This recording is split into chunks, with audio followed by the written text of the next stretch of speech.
Alors dans cette vidéo, nous allons avoir la suite du cours de la séquence 4 sur la trigonométrie et on va parler du grand de cosinus et sinus d'un nombre réel. Donc en s'appuyant sur ce qu'on a vu la dernière fois, on retrouve ici le cercle trigonométrique, c'est-à-dire le cercle de centre O et de rayon 1, avec l'orientation dans le sens inverse des aiguilles d'une montre. Ici sur la droite, vous avez la droite des réels, D, donc qui est un petit peu plus courte que tout à l'heure, où nous pouvons placer n'importe quel nombre x. À ce nombre x, on a associé un point que j'ai appelé M sur le cercle trigonométrique. Et bien donc, soit M le point image du réel x sur le cercle trigonométrique, le cosinus de x noté cos x c'est l'abscisse du point M, et le sinus de x noté sin x c'est l'ordonnée de ce point-là, c'est ce que nous avons vu ensemble dans l'activité. Par exemple, si on considère l'angle 0, donc qui correspond au point I, le cosinus il va se retrouver ici exactement I, donc de longueur 1, et le sinus, bien l'ordonnée de ce point-là c'est 0, donc le sinus de 0 c'est 1. Alors on va juste sur cette petite exemple, sur ce petit exercice, voir le lien entre cette définition de sinus et cosinus x avec ce que vous aviez vu et qu'on a revu ensemble au collège pour la trigonométrie dans le triangle rectangle. Donc pour tout x entre 0 et pi sur 2, ça veut dire un point entre i et j, d'image M sur le cercle trigonométrique. On considère le point H ici, projeté orthogonal de M sur l'axe des abscisses. Eh bien, je vous demande, en utilisant la trigonométrie dans le triangle OHM, tel qu'on l'a fait dans l'activité, d'écrire le cosinus de l'angle IOM et le sinus de l'angle IOM. Vous mettez la vidéo en pause, vous cherchez, puis ensuite vous regardez la correction. Alors, en ce qui concerne le cosinus de IOM, le cosinus de IOM qui est ici sur l'angle, donc c'est le même que le cosinus de HOM, c'est OH sur OM côté adjacent sur hypoténuse. OH, on a dit que c'était cosinus X, OM, eh bien c'est le rayon du cercle, ça fait donc 1. Donc on retrouve bien que le cosinus de IOM, c'est égal à cosinus X.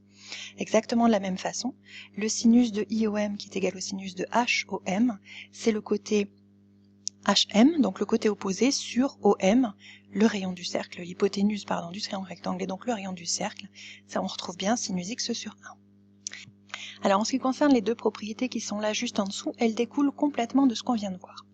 Premièrement, le cosinus x et le sinus x, ce sont deux nombres réels qui sont compris entre -1 et 1. Pourquoi ? Si on regarde sur le cercle trigonométrique, quelle que soit la position du point M sur ce cercle trigonométrique, le cosinus, au maximum, il va être ici, donc la valeur c'est 1, et au minimum, il va être ici, donc valeur -1. Exactement la même chose pour le sinus. Quelle que soit la position du point M sur le cercle trigonométrique, le sinus la plus grande valeur possible, ça va être ici, donc ça fait 1, et la plus petite valeur, ça va être ici en bas, donc -1. Et puis cette propriété, bien c'est tout simplement l'application du théorème de Pythagore dans notre triangle MOH. L'hypoténuse au carré, ça fait OM au carré, ça fait 1. L'abscisse, c'est cosinus x, et cette longueur-là, c'est l'ordonnée, c'est sinus x. Donc on a cos carré x plus sinus carré x égale 1. Et cette propriété-là, comme celle les deux qui sont au-dessus, sont pour tout x réel. Dernière chose, en dessous, vous avez le tableau des valeurs remarquables du cosinus et de sinus des angles principaux entre 0 et pi sur 2. Ce tableau, il est à connaître absolument par cœur, mais il y a un petit truc pour le retenir. Donc déjà, première chose, il faut savoir placer au mieux 0, ça c'est pas très compliqué, pi sur 6, pi sur 4, pi sur 3, pi sur 2, sur le cercle trigonométrique. Et à partir de là, une fois que vous les avez placés, les valeurs du sinus et de cosinus, c'est toujours la même chose. Alors là, sur le dessin, on voit pas bien, il y a des racines carrées ici qui ont sauté.